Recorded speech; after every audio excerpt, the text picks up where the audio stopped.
আল্লাহ উকুন কেন সৃষ্টি করেছেন এবং মাথার উকুন দূর করার জন্য কোন দোয়া পড়লে তাড়াতাড়ি উকুন দূর হয়ে যায়।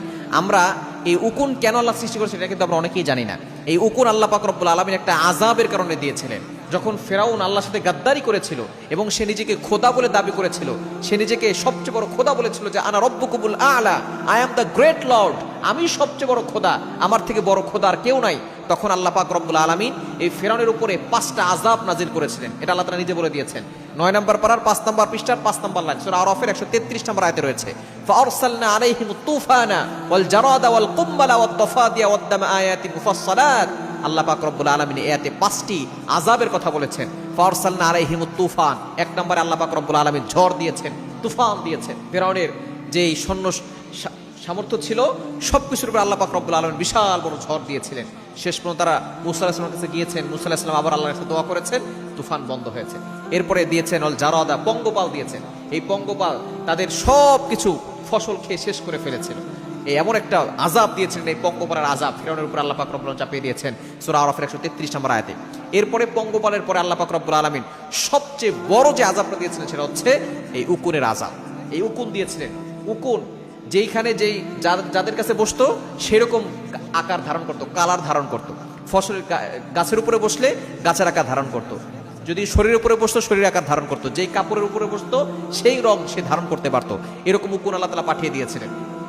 এই উকুনের কারণে ফসল নষ্ট হয়ে গিয়েছিল। শুধু তাই নয়, কাপড়ে এসে মানুষের শরীরগুলো ক্ষতবিক্ষত করে দিয়েছিল, মানুষ বুঝতেও পারে নাই। মাথার চুলগুলো এমনভাবে খেয়েছে এবং শরীরের ভিতরে ঘা তৈরি করে দিয়েছিল এই উকুন এসে। এই উকুনগুলো এভাবে আল্লাহ পাক রব্বুল আযাব দিয়েছিলেন। এরপর কুম্বালা, কুম্বালা মানে হচ্ছে উকুন। এরপর দফা দিয়া, ব্যাঙের আযাব দিয়েছিল। এরপরে আল্লাহ পাক রব্বুল আলামিন রক্তের আযাব দিয়েছিল। এই 5টি আযাবের ভিতরে অন্যতম এবং শক্তিশালী সবচেয়ে বড় আযাবের নাম হচ্ছে উকুন।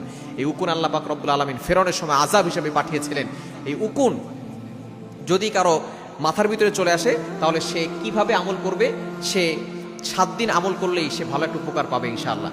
কোরআনের পবিত্র কোরআনুল কারীমের সে নারিকেল তেল দিবে অথবা নিম পাতার রস নিতে পারে। এরপরে পবিত্র কোরআনুল কারীমের সূরা ফাতিহা 7 বার পড়বে।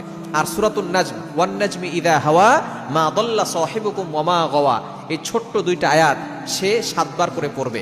আর সূরা ফাতিহা 7 বার পড়ে ওই তেলে ফু দিবে, নারিকেল তেলে ফু দিয়ে ওই নারিকেল তেল মাথায় ব্যবহার করবে। 7 দিন ব্যবহার করলে ইনশাআল্লাহ সে ভালো ফলাফল পাবে। উকুন একটাও থাকবে না, উকুনগুলো সব আস্তে আস্তে পড়ে যাবে।